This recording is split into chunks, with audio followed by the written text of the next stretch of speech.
नमस्कार, तपाईं हेर्दै हुनुहुन्छ एनबीआई न्यूज। म हेमन्त अधिकारी। आज हामीलाई तपाईलाई सन्देश दिनुको निम्ति हामीले बोलाएका छौं अशोक चौरासियाजी, अन्तर्राष्ट्रिय कार्य अध्यक्ष हुनुहुन्छ नेपाली संस्कृत परिषदबाट र उहाँ जो छ हाम्रो एनबीआई न्यूजमा तपाईलाई सन्देश दिनु हुनुहुन्छ। अशोक चौरासियाजी, हाम्रो एनबीआई न्यूजमा तपाईलाई स्वागत छ। नमस्कार। हजुर नमस्कार हेमन्त जी, नमस्कार। अशोक जी, पहिला प्रश्नबाटै सुरु गरौँ हामीले। नेपाली संस्कृत परिषद को जो छ र यसको जो छ उद्देश्य, खास तौर नेपाली संस्कृत परिषद नेपाली भनेर जुन हिसाबले तपाईले 2006 बाट रजिस्टर गराएर चलाउनु भएछ, यसको उद्देश्य र यसले के कति काम गरिरहेको छ नेपाली संस्कृति जोगाउनको निम्ति? हजुर हेमन्त जी, नेपाली संस्कृति परिषदको लक्ष्य, उद्देश्य र कार्य यसको नाममै अन्तर्निहित छ। नेपाली संस्कृति परिषद अर्थात् सम्पूर्ण नेपाली भाषी समाजको जुन संस्कृति परम्परा, पुर्खाहरूले दिएका रीति तिथि, हाम्रा अग्रजहरूले, हाम्रा बाजे बराजुहरूले हामीलाई प्रदान गर्नुभएको राम्रा रीति तिथिहरूलाई, भाषा वेश परम्परालाई जगेरा गर्न, यसको सम्वर्धन गर्न, यसको भावनालाई हरेक व्यक्तिमा, चाहे देशको विदेशको कुनै पनि भागमा किन नबसोस्, आफ्नो भाषा, आफ्नो जाति, आफ्नो समाज, आफ्नो माटो, यसप्रति एउटा आस्था र भावना, आफ्नो धर्मप्रति एउटा श्रद्धा जागृत गराउने उद्देश्यले नै हामीले नेपाली संस्कृति परिषदको स्थापना गरेका हौं। 2006 मा दिल्लीको उदासीन आश्रममा अन्तर्राष्ट्रिय सम्मेलन गरिएको थियो र त्यो अन्तर्राष्ट्रिय सम्मेलनमा विश्वका 16 देशहरूबाट नेपाली समाजका प्रबुद्ध जनहरूको उपस्थिति थियो। यसमा नेपालका तत्कालीन वनमन्त्री श्री गोपाल राईजीको पनि उपस्थित थियो। त्यसमा नेपालका प्रसिद्ध समाजसेवक श्री सुन्दरमणि दीक्षितजीको पनि उपस्थिति थियो। यसरी नै भारतबाट आफ्नो संस्कृति, धर्म, परम्पराको निम्ति विश्वमा कार्य गर्ने विश्व हिन्दू परिषद का तत्कालीन कार्याध्यक्ष माननीय श्री अशोक सिंघल जी को उपस्थिति थियो। राष्ट्रिय स्वयंसेवक संघ का सरसंघचालक श्री केपी सुदर्शन जी को उपस्थिति थियो र माननीय इन्द्रेश कुमार जी को मार्गदर्शनमा 9, 10, 11 सितम्बरमा अन्तर्राष्ट्रिय सम्मेलन गरियो र त्यो सम्मेलनमा नेपाली संस्कृति परिषदको जन्म भएको हो। बिल्कुल अशोक जी, नेपाली संस्कृति खासमा नेपाली समाजमा लोभ, लालच, फकाई, फुस्लाई, धर्मान्तरण गर्ने काम भइरहेको छ र यसले नेपाली संस्कृतिलाई के असर र कस्तो असर पार्छ? हेर्नुहोस्, नेपाली समाज सिङ्गो समाजलाई तोड्ने हरेक प्रकारले प्रयास चलिरहेको छ।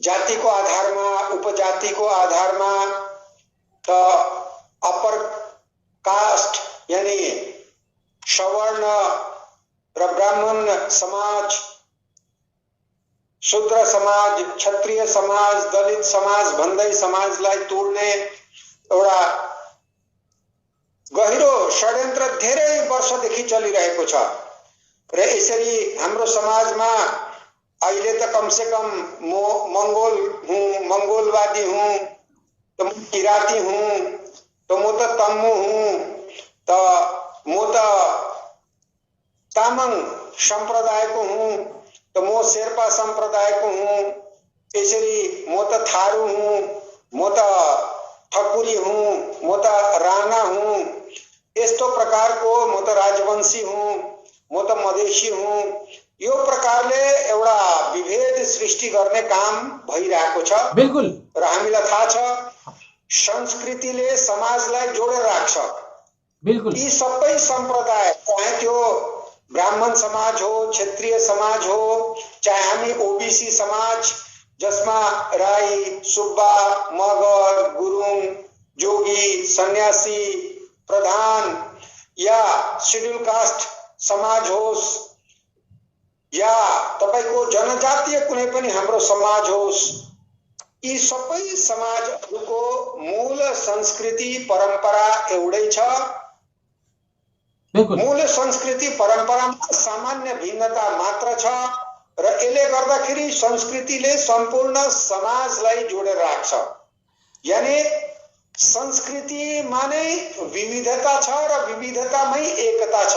यो सब कुरोलाई थाहा पाएर नै हामीले नेपाली संस्कृति परिषदको स्थापना गरेका हौं, जसले सिङ्गो नेपाली भाषी समाज, यानी कसैले यसलाई गोर्खा भन्छन्, कसैले आफूलाई नेपाली भन्छन् र वास्तवमा मूल गोर्खा भनौँ या नेपाली भनौँ एउटै विषय हो, एउटै कुरो हो। र यसले गर्दाखेरि समग्रमा नेपाली भाषा भाषीहरूलाई लिएर यो संस्था सुरु गरिएको हो र यसमा नेपाली समाज, भाषा, संस्कृति, परम्परा को साथमा आस्था राख्ने अन्यान्य समूह समुदायहरू पनि हामीसँग जोड्न सकिन्छ। उहाँहरूलाई लिएर हामी काम गर्छौं, जसले गर्दाखेरि समग्र समाजमा माने जुन हाम्रो मूल सनातन संस्कृति छ, जसलाई हामी हिन्दू संस्कृति भन्न सक्छौं, बौद्ध संस्कृति भन्न सक्छौं, जैन संस्कृति भन्न सक्छौं, किरात संस्कृति भन्न सक्छौं, यो सबै सिख संस्कृति भन्न सक्छौं। यो सबै संस्कृतिमा एक रूपता छ र यो एक रूपतालाई कायम राख्नको निम्ति नै हामीले यो काम गरेको हो। बिल्कुल। म एउटा उदाहरण दिन चाहन्छु। इक्ष्वाकु वंश, इक्ष्वाकु वंशमा भगवान श्री राम जन्मे, इक्ष्वाकु वंशमै भगवान बुद्ध जन्मे, इक्ष्वाकु वंशमै गुरु नानक देव जन्मे र इक्ष्वाकु वंशमै महावीर जन्मे। यानी हिंदू, बौद्ध, जैन, सिख का जो महान जसलाई हामी देवता स्वरूप तुल्य मान्छौं, देवता मान्छौं, ती सबैको जन्म इक्ष्वाकु वंशीय कुलमै भएको हो र यसले गर्दाखेरि हामी सबै एउटै हौं र यसले गर्दाखेरि हाम्रो केही सामान्य रीतिथितिमा अन्तर होला तर मूल संस्कृति हाम्रो एउटै छ र यसलाई लिएर नेपाली संस्कृति परिषद अघि बढिरहेको छ। त्यसमा हामी धेरै सफलता पनि पाएका छौं देश विदेशमा। हजुर अशोक जी, म अर्को प्रश्न गरे तपाईलाई। भन्नुस् त, तपाईको आवाज क्लियर आयो? हजुर, मैले अर्को प्रश्न गरे। जस्तै तपाईले भनिसक्नुभयो समाजमा धेरै उपजातिहरू छन् र सबैको संस्कृतिमा जो छ अलिकति फरक छ, भिन्नता देखिन्छ। यस बारेमा तपाईले के भन्नुहुन्छ? यस्तो छ, नेपाली समाज भनेको सबैलाई लिएर निर्मित भएको समाज हो।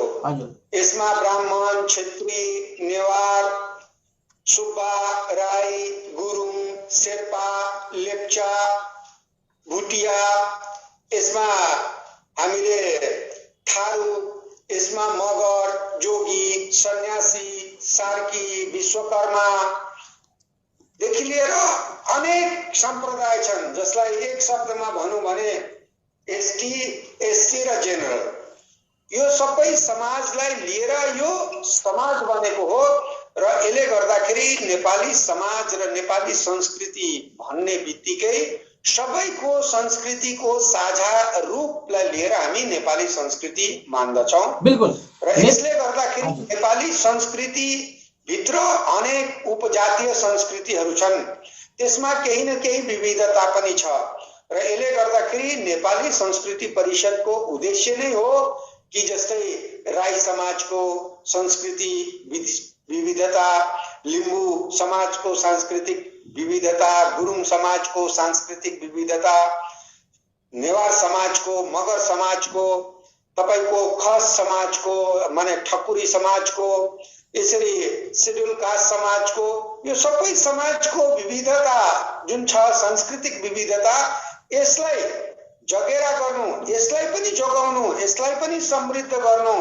कारण यो सबै जोगे र समृद्ध भयो भने मात्र नेपाली संस्कृति समग्र रूपमा समृद्ध हुन्छ र मजबुत हुन्छ, बलियो हुन्छ। यही उद्देश्यले लिएर हामी काम गर्छौं र यसले गर्दाखेरि नेपाली संस्कृति परिषदको लक्ष्य छ कि यो जति पनि उपजातीय संस्कृतिहरू छन् यी मूल संस्कृतिहरूको पनि संरक्षण, सम्वर्धन र जगेरा गर्नु हो। बिल्कुल अशोक जी, नेपाल हिन्दू राष्ट्र थियो तर गणतन्त्र आउँदा त्यसलाई समाप्त गरिएको छ र त्यस बारेमा के भन्न चाहनुहुन्छ? के नेपाल फेरि हिन्दू राष्ट्रको तर्फ फर्कन सक्ला?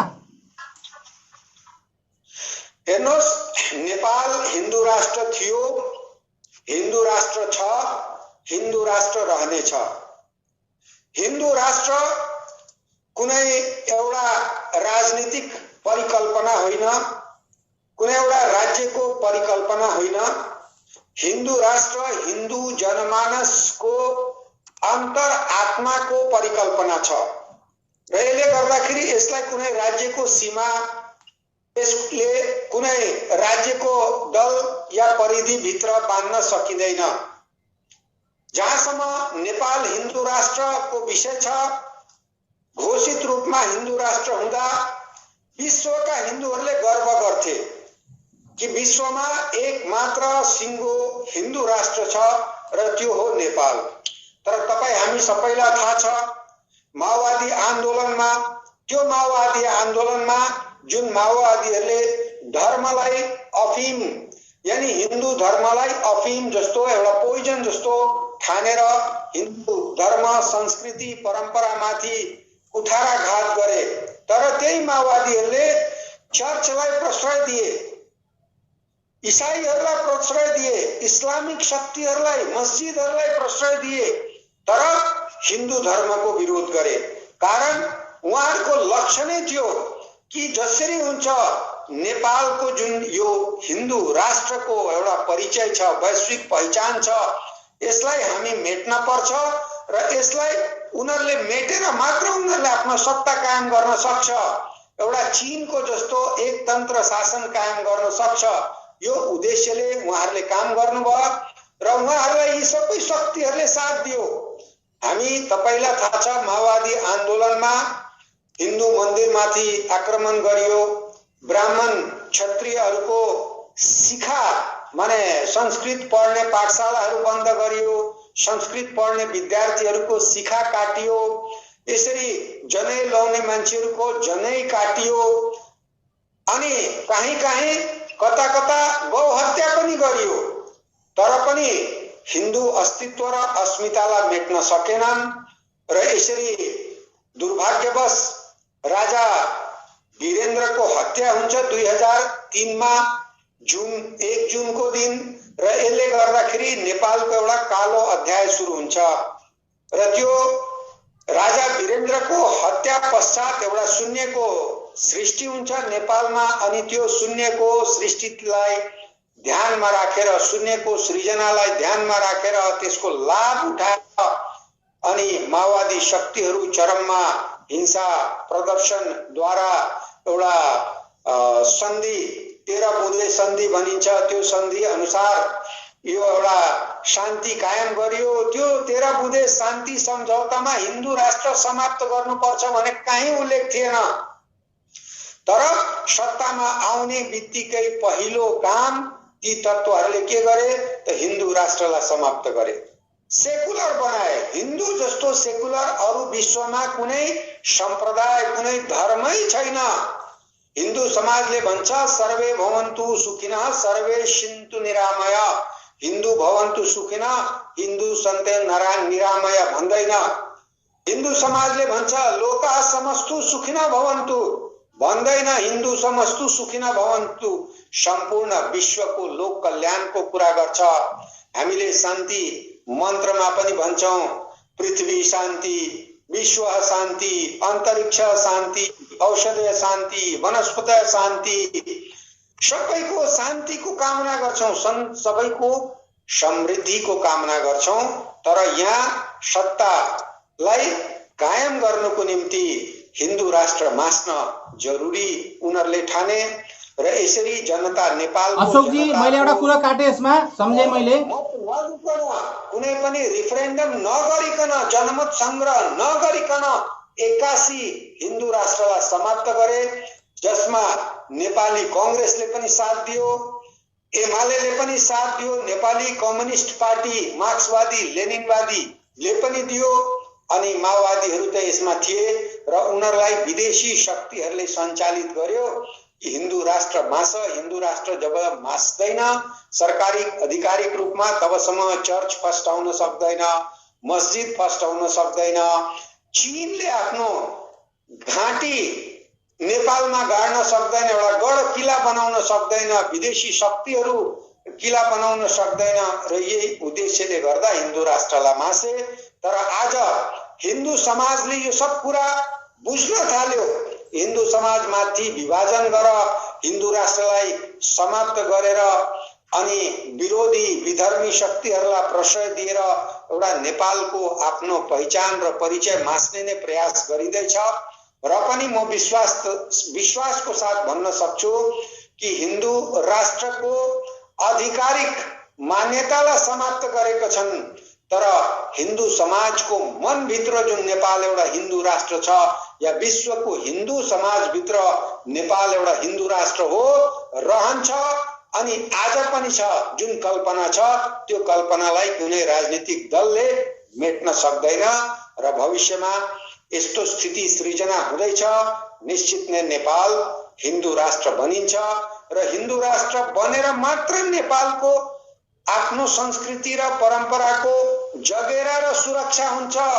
नत्र अफगानिस्तानबाट हामीले शिक्षा लिनुपर्छ, युनानबाट शिक्षा लिनुपर्छ, रोमबाट शिक्षा लिनुपर्छ, मिश्रबाट शिक्षा लिनुपर्छ।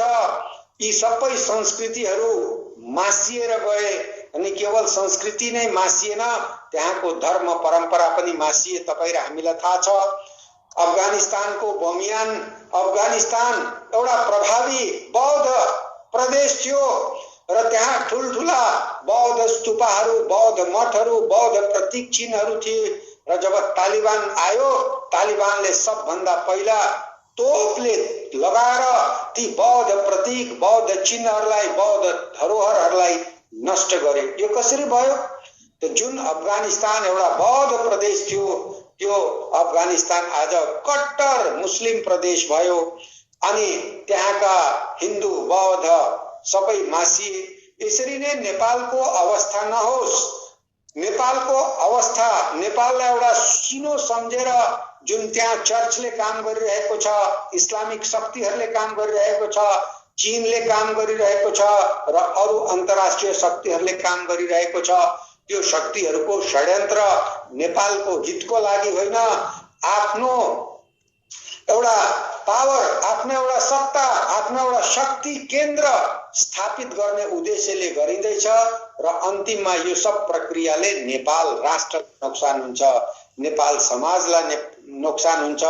नेपाली भाषी होस् या मधेसी जनता होस् या पहाडी जनता होस्, चाहे जनजाति होस्, चाहे शेड्युल कास्ट होस्, चाहे अप्पर कास्ट होस्, चाहे अन्य समुदाय होस्, सबैलाई नोक्सान हुन्छ। र यसले गर्दाखेरि सबैले मिलेर, सबैले एकबद्ध भएर नेपालको सुरक्षाको निम्ति हिन्दू राष्ट्र कायम गर्न आवश्यक छ। म अर्को उदाहरण दिन चाहन्छु। जब नेपाल हिन्दू राष्ट्र थियो, नेपालको के नोक्सान भएको थियो? कुनै पनि नेताले एक शब्द बताएर देखाओस् कि नेपाल हिन्दू राष्ट्र हुँदा नेपाललाई यो नोक्सान भयो र आज नेपाल हिन्दू राष्ट्र छैन भने के लाभ भयो त्यो देखाओस्। आज त यस्तो स्थिति छ कि नेपालगञ्ज मुस्लिम बहुल क्षेत्र भइसकेछ। नेपालमा यो पालि कोरोनाको कालमा हामीले हेर्यौं कि नेपालको पुलिस नेपालगञ्जको कतिपय क्षेत्रमा पस्न सकेन। मुस्लिमहरूले आतंक गरे, प्रहरीहरूमाथि हमला गरे।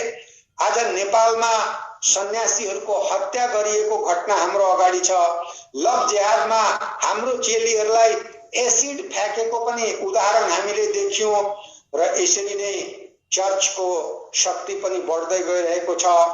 चर्चले पनि धर्मान्तरण जति सक्छ लोभ देखाएर धर्मान्तरण गर्दछ। जहाँ धर्मान्तरण गर्न सकेको छैन त्यहाँ राई, सुब्बा, मगर, गुरुङ, तामाङ, अन्य शेड्युल कास्ट समाजलाई ब्राह्मणहरू विरुद्ध, क्षेत्रीहरू विरुद्ध, प्रधानहरू विरुद्ध, मगरहरू विरुद्ध राणाहरू विरुद्ध ठकुरीहरू विरुद्ध खडा गर्दैछ र यसले गर्दाखेरि नेपालको भविष्य फुटेर होइन जुटेर बनाउन सकिन्छ।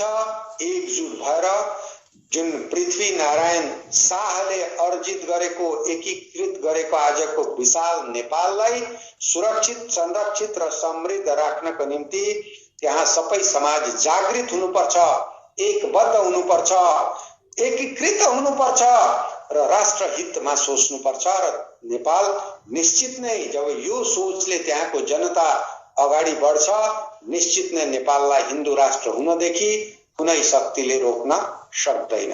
अशोकजी, तपाईले भनिसक्नुभयो कि विश्व कल्याणको निम्ति नेपाली संस्कृति परिषद के हिन्दू जो धर्म छ त्यसमा विश्व सुखन्ती यानी कि विश्व भवती सुखिन। अब यो विश्वको कल्याणमा ही हिन्दूहरूले जो हिन्दू धर्मले भन्छन् त्यो अहिले कोरोनामा देखिया छ। यदि विश्वको कुनै पनि कुनामा सपोज चाइनामा अगर कोरोना नभएको भए विश्वको कुनै कुनामा पनि हुन्थेन। यसका मतलब यो भयो कि विश्व सुखी रह्यो भने नै एउटा चाहिँ पुरा विश्वको हर कुना कुनामा व्यक्तिहरू सुखी रहन्छन्। यो हिन्दू धर्मले जनाइसकेको छ।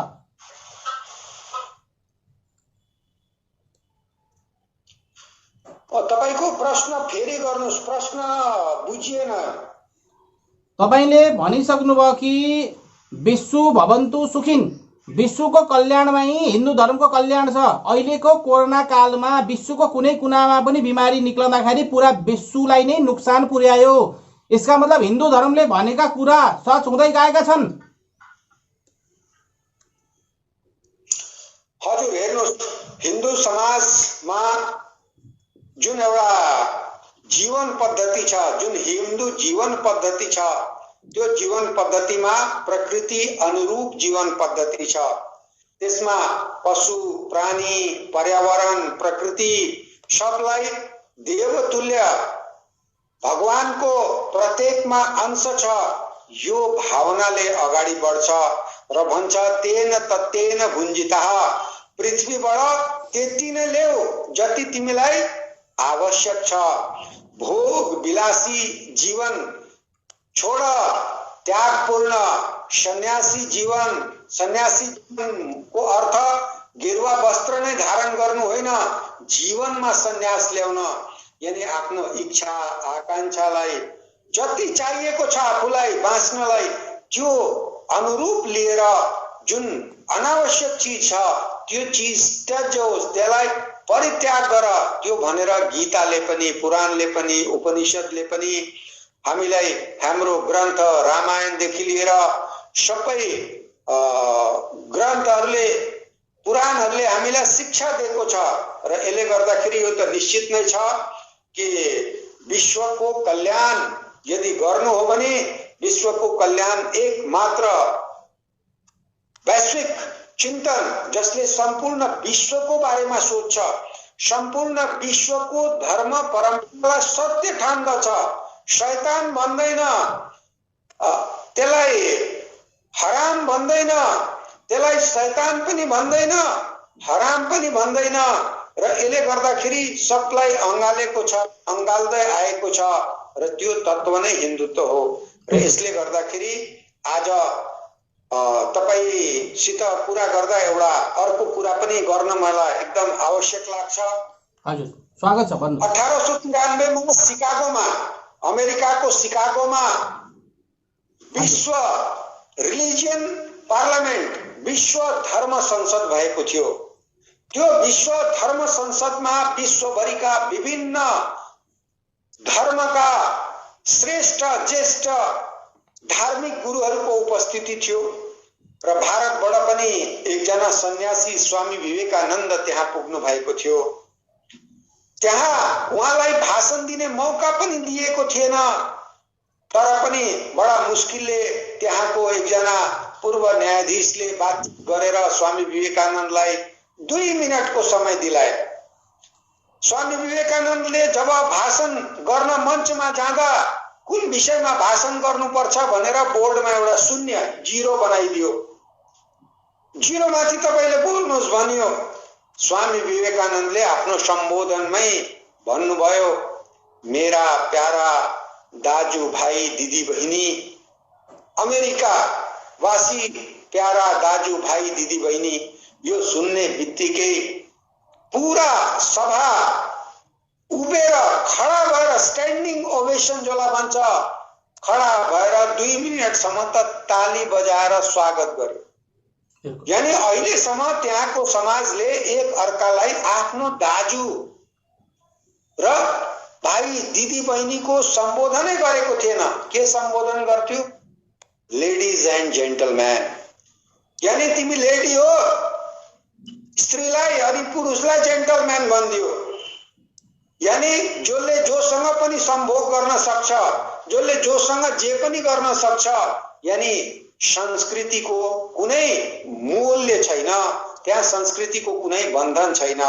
र यस्तो स्थितिमा स्वामी विवेकानन्दले जब भन्नुभयो, मेरा प्यारा दाजु भाइ दिदी बहिनी, अमेरिकावासी भन्दा करतल ध्वनिले सब मन्त्र मुग्ध भए।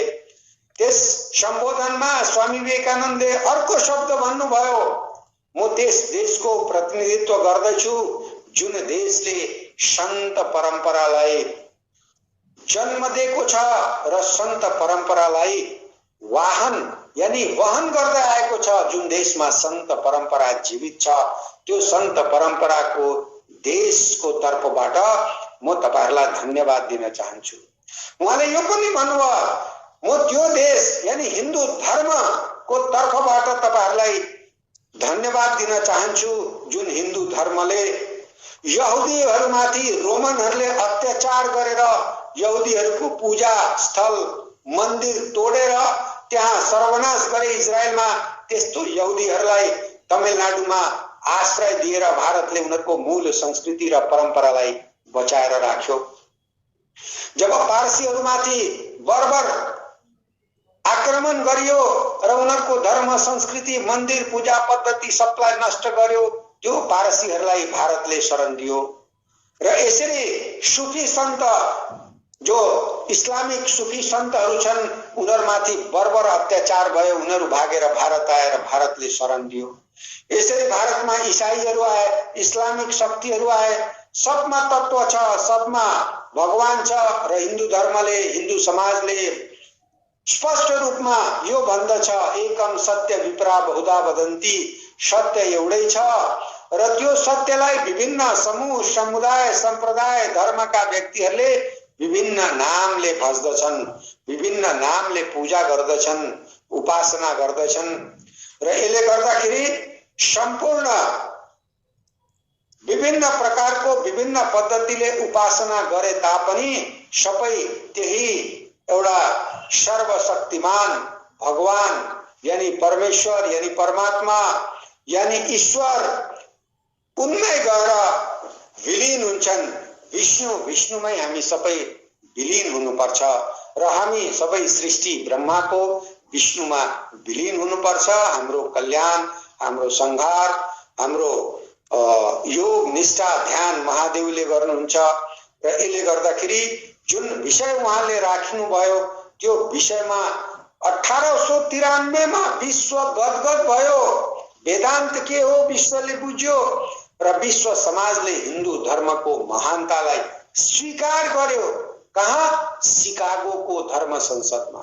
त्यति बेला विवेकानन्दले भन्नुभएको थियो कि विश्वमा जुन प्रकारले बर्बरता यानी असहिष्णुता, हिंसा, एक अर्काको धर्मलाई नमान्ने र त्यसलाई हत्या गर्ने, नरसंहार गर्ने जुन परम्परा नभएको भए आज विश्व सुख शान्ति र प्रगतिको मार्गमा बहुत अगाडि बढेर जान्थ्यो।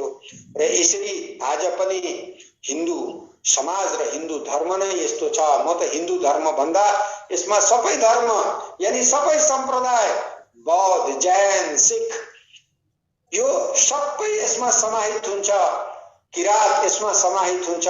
र यसले गर्दाखेरि हिन्दुत्व नै छ जसले सबै धर्मको सत्यलाई स्वीकार गर्छ। यहाँसम्म कि जिजस पनि भगवान हो यो स्वरूपमा मान्दछ, अल्लाह पनि एउटा भगवान हुन् यो स्वरूपमा मान्दछ र कहिले पनि शैतान भन्दैन, कहिले पनि हराम भन्दैन।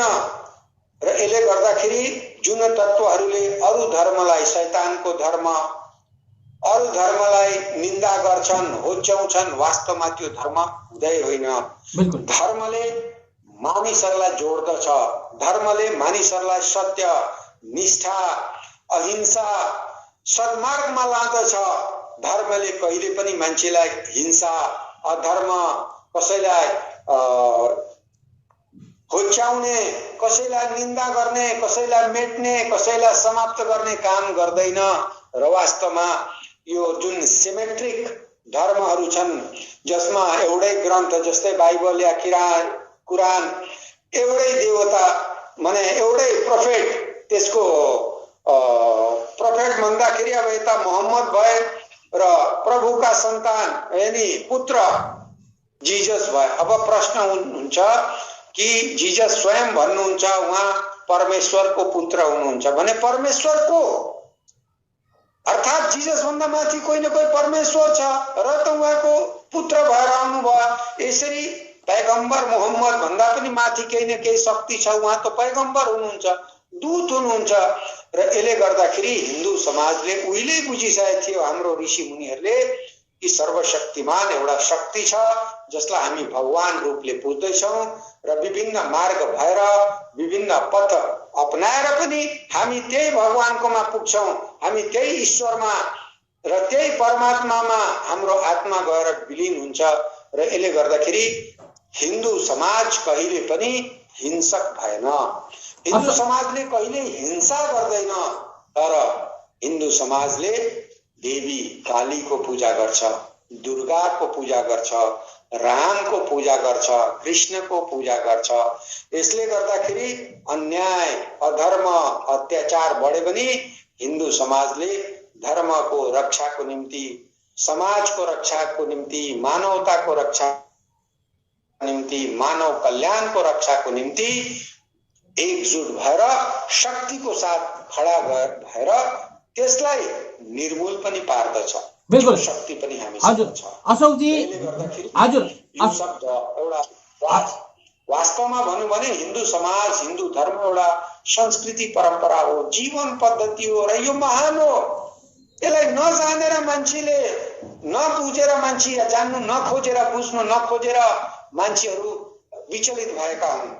र जसले यसलाई जान्ने प्रयास गर्छ, खोज्ने प्रयास गर्छ, बुझ्ने प्रयास गर्छ, पढ्ने प्रयास गर्छ, यसलाई आफ्नो जीवनको अभ्यासमा ल्याउँछ, वास्तवमा एउटा देवता तुल्य आफूलाई बनाउन र देवताको जुन आचरण छ त्यो आचरणतर्फ आफ्नोलाई लान ढाल्न अग्रसर हुन सक्छ। र यति तत्त्व, यति शक्ति हाम्रो यो समाज र संस्कृतिमा छ। हजुर हजुर अशोकजी, मैं अर्को प्रश्न गरेँ, नेपालको वर्तमान राजनीति अस्थिरता बारेमा तपाईँले के भन्न चाहनुहुन्छ? हेर्नुहोस्, मैले जहाँसम्म नेपालको राजनीतिक गतिविधिलाई बहुत गहिराई र निकटताको साथमा अध्ययन गरेको छु। अध्ययन गर्दा स्पष्ट देखिन्छ कि नेपालमा आज कुनै पनि एउटा राजनीतिक दल छैन जसले नेपालको राष्ट्रको बारेमा सोच्छ। नेपालको सत्ता मेरो हातमा होस्, सत्तामा म बसौँ, यो चिन्तन सबै दलको छ। तर नेपाल बनाऊ, नेपाल राष्ट्रलाई निर्माण गरौँ, नेपालको जनतालाई समृद्ध बनाऊ, नेपालको जनतालाई सेन्टिमेन्ट, भावनामा नबगाएर यथार्थ सत्यलाई अँगालेर अगाडि बढाएर डोराएर नेपाली समाजलाई विकसित गरौँ, आर्थिक रूपमा समृद्ध गरौँ, यो चिन्तन कम्ती छ।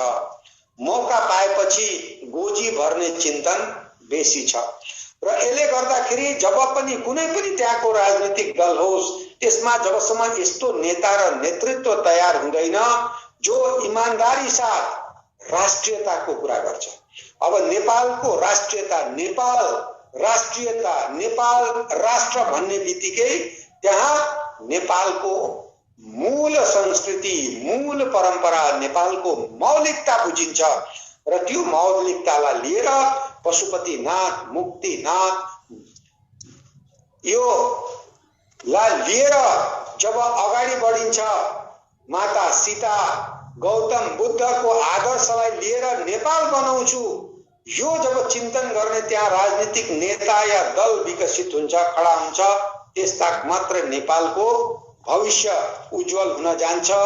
अदरवाइज अन्यथा अहिलेको वर्तमान राजनीतिक दलहरूले नेपालको राजनीतिमा नेपाल राष्ट्रको विकास कम्ती तर आफ्नो सत्ता, आफ्नो सुख, नेताहरूको सत्ता, नेताहरूको सुख, नेताहरूको चौकी, यसलाई बढी ध्यान दिन्छन् र यसले गर्दाखेरि आज नेपालको राजनीति अस्थिर छ।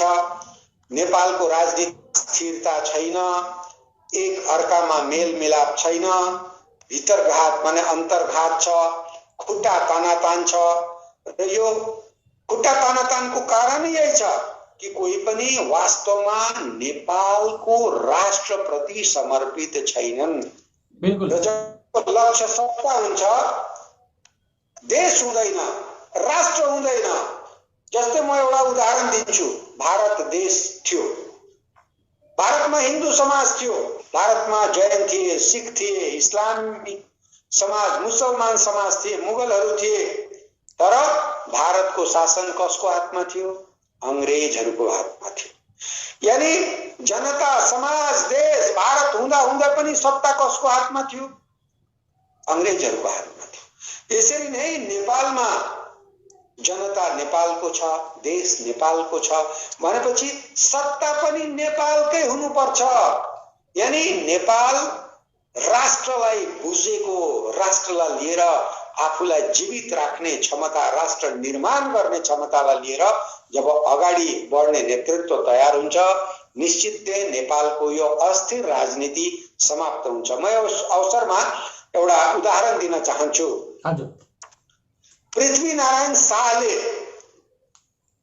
2200 र 2400 राज रजौटाहरूलाई जितेर भनौं, बुझाएर भनौं, एकत्रित गरेर भनौं, सिङ्गो राष्ट्रको निर्माण गर्नु। उहाँको सपना के थियो होला? एउटा नेपाल हिन्दू राष्ट्र होस्, मजबुत राष्ट्र होस्, समृद्ध, हाम्रो जनता समृद्ध होस्।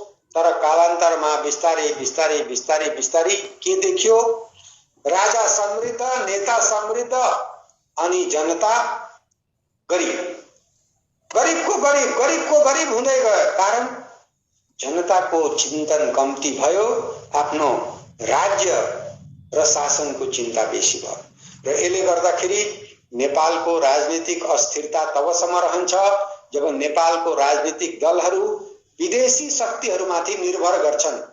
यानी यता चीनले मद्दत गर्छ कि, उता रसले मद्दत गर्छ कि, इस्लामिक शक्तिले मद्दत गर्छ कि, युरोपीय देशले मद्दत गर्छ कि, भारतले मद्दत गर्छ कि, यो प्रकारको जब चिन्तन रहन्छ कि यहाँबाट मद्दत पाऊँ, त्यहाँ मद्दत पाऊँ, यो मद्दत पाऊँ भन्दा नेपालको विकास हुँदैन। नेपाल राष्ट्रको निर्माण गर्छु र राष्ट्रिय नीति अनुसार सहयोग लिन्छु, राष्ट्रको हितको निम्ति सहयोग हुन्छ। एक देशले अर्को देशसँग जुन सन्धि सम्झौता गर्छ त्यो आधार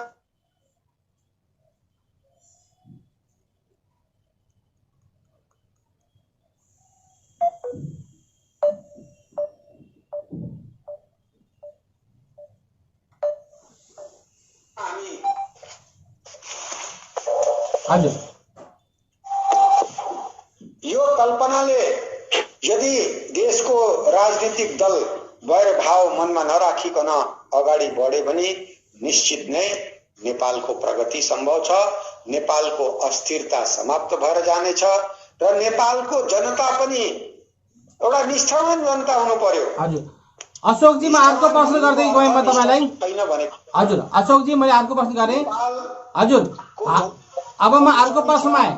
ईमानदार छ, मेहनती छ, तर यी कतिपय नेताहरूले केही पैसा पो दिइहाल्छ कि, केही फाइदा पो दिइहाल्छ कि, केही लाभ पो दिन्छ कि, यो आशमा जबसम्म नेताहरू पछाडि डुल्न छोड्दैनन् र राष्ट्रिय चेतना जागृत हुँदैन तबसम्म प्राय नेताहरूले डुलाउने नै काम गर्नेछन्। तर पनि मलाई लाग्छ नेपालमा चाँडै एउटा असल नेतृत्व जागृत हुन्छ, चाहे कांग्रेसमा होस्, चाहे एमालेमा होस्, चाहे अन्य दलमा होस्। देशलाई सोच्ने शक्ति निस्किन्छ, निश्चित नै निस्किन्छ र नेपाल एउटा सुखी, शान्ति, समृद्ध र शक्तिशाली देशको रूपमा विकसित भएर जान्छ। हजुर, अशोकजी, म अर्को प्रश्न गरेँ, भारत र नेपालको सम्बन्ध किन बीचबीचमा खिन्नता हुन्छ, धमिलो हुन्छ र दुवै देश बीचको सम्बन्ध कसरी मजबुत गराउन सकिन्छ? अहिले खास तौरमा नेपाल और भारत जुन प्रक्रिया पुरानो परम्परामा आइरहेको थियो, अहिले गएर केही खटास देखिएको छ, त्यसलाई के भन्नुहुन्छ तपाईले? यस्तो हेर्नु, जहाँसम्म भारत र नेपालको प्रश्न छ, यो सम्बन्ध आज तपाई हामीले या आजको वर्तमान राजनीतिक दलहरूले या नेपालका राजाहरूले निर्माण गरेको होइन। यो दुवै देश बीचको सम्बन्ध ईश्वर भगवानले निर्माण गरेको हो। पशुपतिनाथको अस्तित्व जबसम्म रहन्छ र यता सोमनाथको अस्तित्व जबसम्म रहन्छ, भारत र नेपालको सम्बन्धलाई बिथुल्ने काम अनेक शक्तिले गर्छन्, तर जुन शक्तिले पनि बिथुल्ने काम गर्छ त्यो शक्ति आफै समाप्त भएर जान्छ। यो सम्बन्धलाई बिगार्न, बिथोल्न सक्दैन र यो बिथोल्नकै निम्ति त हिन्दू राष्ट्र मास्ने, हिन्दू राष्ट्र समाप्त गर्ने, हिन्दुत्वलाई समाप्त गर्ने षड्यन्त्र चल्दैछ। यो कुरा नेपालको जनताले बुझ्नुपर्छ। अब रह्यो भारत र नेपालको सम्बन्ध, त म दुवै देशलाई भन्छु, भारतलाई पनि भन्छु कि भारतले ठुल दाइको रूपमा नेपाललाई हेर्नु हुँदैन र नेपालले पनि म भाइ हुँ र भारत मेरो ठुल दाइ हो ले हेर्नु हुँदैन। भारतले नेपाललाई आफ्नो भाइ, समकक्ष भाइको रूपमा हेर्नुपर्छ र नेपालले पनि आफ्नो समकक्ष, समतुल्य भाइको रूपमा हेर्नुपर्छ। जहाँसम्म भारत र नेपालको सम्बन्ध छ, भारत नेपालको निम्ति कहिले कुनै पनि स्थितिमा खतरा हुँदैन र नेपालमा जबसम्म हिन्दुत्व कायम रहन्छ या बौद्ध कायम रहन्छ, तबसम्म नेपाल कहिले पनि भारतको निम्ति खतरा हुन सक्दैन। तर जब नेपाल यदि ईसाई प्रभुत्व देश बनेर जान्छ, इस्लामिक शक्ति त्यहाँ सक्रिय हुन्छ, निश्चित नै भारतलाई नोक्सान हुन्छ, खतरा हुन्छ र भारतलाई भन्दा नेपाललाई बढी खतरा हुन्छ। यसले गर्दाखेरि दुवै देशको सम्बन्ध कस्तो हुनुपर्ने भन्दाखेरि एक अर्काको सेन्टिमेन्ट, फिलिङलाई बुझ्नुपर्ने। भारतले पनि नेपालको राजनीतिक दलहरू, नेपालको जनता, नेपालको समाजको भावना के छ, त्यो भावनालाई कदर गर्दै त्यो अनुरूप काम गर्नुपर्छ। नेपालको सरकारले पनि छिमेकी देश भारत हो र नेपालको भूमिमा भारत विरोधी कुनै पनि गतिविधिलाई, कुनै पनि प्रकारको गतिविधिलाई हामी सहन गर्न सक्दैनौं र चीन एउटा विस्तारवादी देश हो। चीनले नेपालको धेरै जमिनहरुमा कब्जा गरिसकेको छ। नेपालको भूमि सुधार र भूमि विभाग मन्त्रालयले जारी गरेको आँकडामा मात्र 64 हेक्टर जमिन चीनले नेपालको खाइसकेको छ। तर अन्तर्राष्ट्रिय एजेन्सीहरूको रिपोर्ट अनुसार चीनले नेपालको 150 हेक्टर भूमि खाइसकेको छ। अर्थात नेपालको अन्तर्राष्ट्रिय सीमा भित्र 1.5 किलोमिटर भित्र चीन आइसकेको छ। हुम्ला जिल्ला होस्, दोलखा जिल्ला होस्, गोरखा जिल्ला होस्, सिन्धुपाल्चोक जिल्ला होस्, रसुवा जिल्ला होस् या सङ्खुवा सभा जिल्ला होस्, यी जिल्लाहरूमा चीनले अतिक्रमण गरिसकेको छ र यो अतिक्रमणलाई उजागर गर्ने बिचारा एउटा पत्रकार थिए। ती पत्रकारहरूको हालै ओली सरकारको कार्यकालमा हत्या पनि गरियो। कान्तिपुर डेली न्यूजपेपर समाचार पत्रले पनि यो कुरालाई उजागर गर्यो, तर समाचार पत्रमाथि पनि धेरै प्रेसर, दबाव हालियो र विड्र गर्ने प्रयास गरियो र यसरी नेपालको भूमि सुधार मन्त्रालयले, भूमि मन्त्रालयले, यो जुन राजस्व मन्त्रालयले जारी गरेको आँकडा चाहिँ हामीले कहाँबाट पायौं र निराधार आँकडा हो भनेर फेरि कान्तिपुरलाई छाप्न बाध्य पनि गराइयो। तर सत्य त यही हो कि नेपाल सरकारलाई पनि सत्य थाहा भइसकेको छ कि चीनले नेपालको धेरै भूभागमाथि कब्जा गरिसकेको छ चीनको ग्लोबल टाइम्स सरकारी मिडियाले माउन्ट एभरेस्ट चीनको हो भनेर आफ्नो ट्विटर ह्यान्डल र आफ्नो पोस्ट र आफ्नो पत्रिकामा छापिसकेको छ। त्यो छाप्ने बित्तिकै नेपालमा विरोध पनि भएको हो र त्यो विरोध पछि हतार हतार उले आफ्नो कुरा सच्याउँदै के भन्यो भन्दाखेरि सगरमाथाको जुन टप छ, पिक छ, चुचुरा छ, त्यो चाहिँ आधी नेपालमा छ र आधी चीनमा छ, यानी आधी भाग तिब्बतको हो। त्यसलाई स्वीकार गर्यो तर नेपालको कुनै पनि नेताले त्यसको विरोध गर्न सकेन कि सगरमाथा पूर्ण रूपले नेपालको हो। सगरमाथा चीनको हुँदै होइन, कुनै हालतमा होइन। आज सगरमाथाको पछाडिको सम्पूर्ण भूभागमाथि चीनको कब्जा छ। सगरमाथाको उचाइको मापन कसले गर्यो? चीनले गर्यो। चीनले सगरमाथामाथि बेस क्याम्प बनायो। बेस क्याम्पमा 20-25 जना उसका सैनिकहरूलाई खटायो। यो सब गतिविधिले गर्दा स्वाभाविक रूपमा एउटा विषय उठ्छ कि कहीं न कहीं नेपालको वर्तमान ओली सरकार या प्रचण्डको सरकार कहीं न कहीं चीनको इशारामा त खेलिरहेको छैन, चर्चको इशारामा त खेलेको छैन, इस्लामिक शक्तिहरूको इशारामा खेलेको छैन। कारण यो कम्युनिस्ट शासनमा चीनको नेपालमा प्रभुत्व बढ्दैछ। हामी सबैले देख्यौं चीनको राजदूत याङ्चीले सबै नेताहरूसँग गएर भेट गर्न थाली र चीनको कसैले पनि विरोध गरेन कि चीनको राजनीति, नेपालको राजनीतिमा चीनको यसरी सोझो हस्तक्षेप हुँदैछ। भारतको कुरामा बातै पछि विरोध गर्न थालिहाल्छन्, पोस्टरबाजी, नाराबाजी गर्न थाल्छन्, जबकि सत्यता केही हुँदैन, प्रमाण केही पनि हुँदैन। तर त्यही चीनको राजदूतले हरेक नेतालाई गएर नेपाली कम्युनिस्ट पार्टीलाई एक गर्ने हर प्रयास गर्यो। इभन कांग्रेसको नेताहरूसँग पनि गएर भेटे। तर नेपालको राजनीतिमा यो सोझो हस्तक्षेप थियो। पछि केही सचेत व्यक्तिहरूले यसको विरोध गरेन होइन, नेपालमा पनि विरोध सुरु भयो। आज नेपालमा पनि चीनको जुन बढ्दो, चर्चको जुन बढ्दो, इस्लामिक शक्तिहरूको जुन बढ्दो प्रभाव छ, त्यो प्रभावको विरोध हुन थालेको छ। जनता सचेत हुन थालेको छ र यसले गर्दाखेरि नेपालको हित त्यसमै छ। नेपालले भारतसँग एउटा मधुर र राम्रो सम्बन्ध बनाएर लानुपर्छ र भारतको अनुभव, समृद्धिको लाभ उठाएर नेपालको विकास गर्नुपर्छ, नेपालको जनताको समृद्धिलाई बढाउनुपर्छ र भारतले पनि नेपाललाई जुनसुकै सत्ता होस् तर एउटा राम्रो दृष्टिकोणले हेर्नुपर्छ।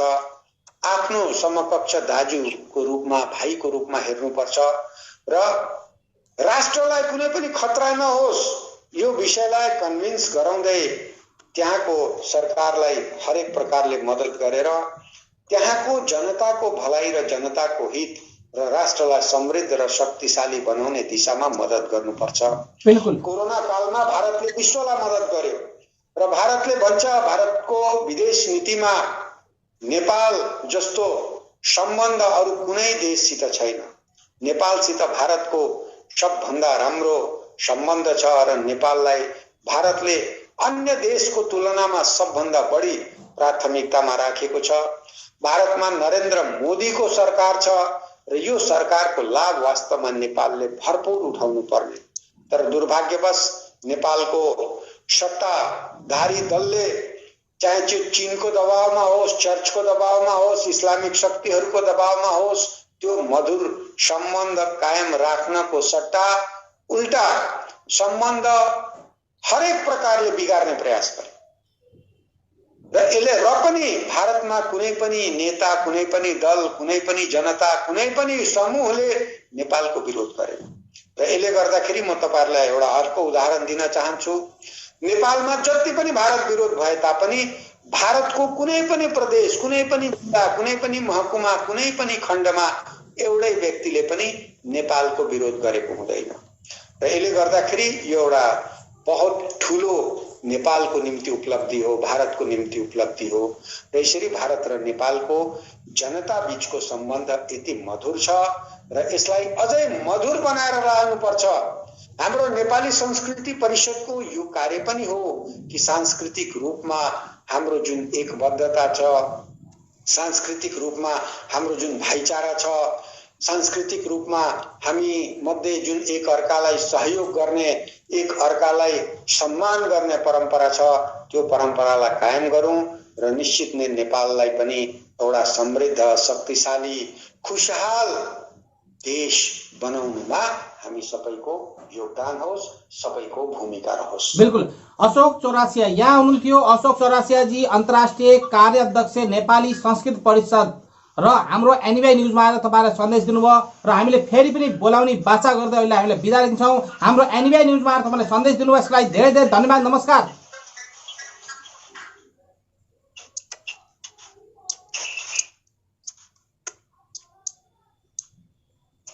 हुन्छ हेमल जी, नमस्कार, बहुत बहुत धन्यवाद। नमस्कार। Subscribe to our channel by clicking the subscribe button. Click the bell button and enjoy the latest uploads from our channel.